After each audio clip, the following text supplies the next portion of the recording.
Welcome to my channel রংধনু creative art academy.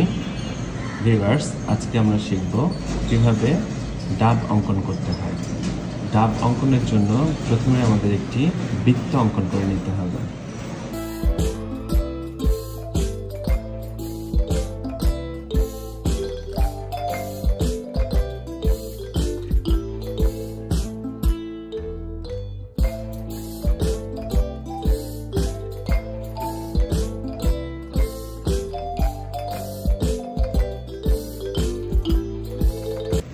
এবার বৃত্তের উপরের অংশ এবং নিচের অংশ আমাদেরকে নির্ধারণ করে নিতে হবে।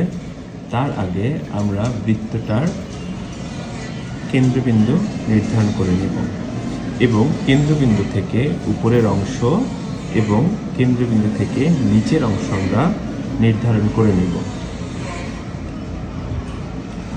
এ পর্যায়ে উপরের অংশে আমরা ছোট্ট একটি বৃত্ত অঙ্কন করব এবং এই বৃত্তের নিচের অংশ থেকে আমরা ডাবের উপরের অংশটুকু অঙ্কন করে নেব এক পাশ থেকে, এবং একইভাবে অন্য পাশ থেকে আমরা উপরের আর অংশ এঁকে নেব। নিচ থেকে আমরা নিচের বিন্দু থেকে আমরা ডাব্লিউ করে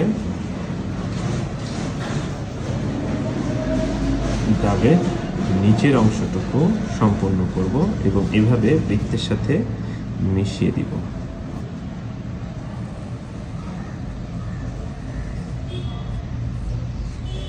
ডাবের উপরের অংশে একটা বোটা এঁকে নিব। প্রথমে ছোট এবং মোটা করে এঁকে নিয়ে অপর পাশে লম্বা এবং চিকন করে আমরা ডাবের বোটাটা অঙ্কন করে নিলাম। সাথে সাথে আমরা নিচ থেকে ডাবের এই অংশটুকু এঁকে সম্পন্ন করব।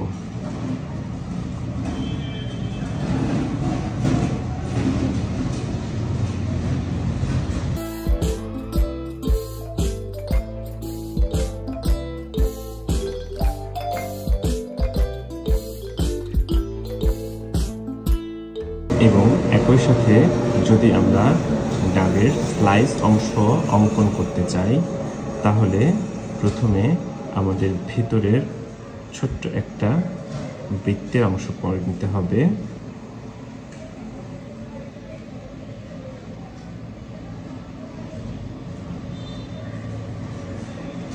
এবং এভাবে আমরা নারকেলের অংশটুকু এঁকে নিতে পারি। স্লাইসের ভিতরের অতিরিক্ত দাগটুকু আমরা এভাবে মুছে ফেলব, যাতে করে বোঝা না যায়, এবং পরবর্তীতে বাহিরের অংশটুকু এভাবে আমরা অঙ্কন করে স্লাইসটুকু সম্পূর্ণ করব।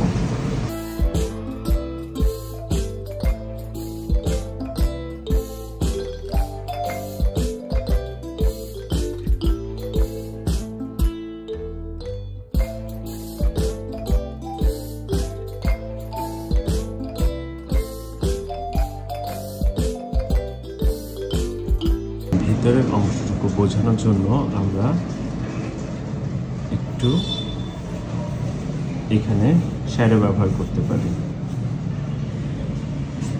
ব্যাস, হয়ে গেল আমাদের ডাব।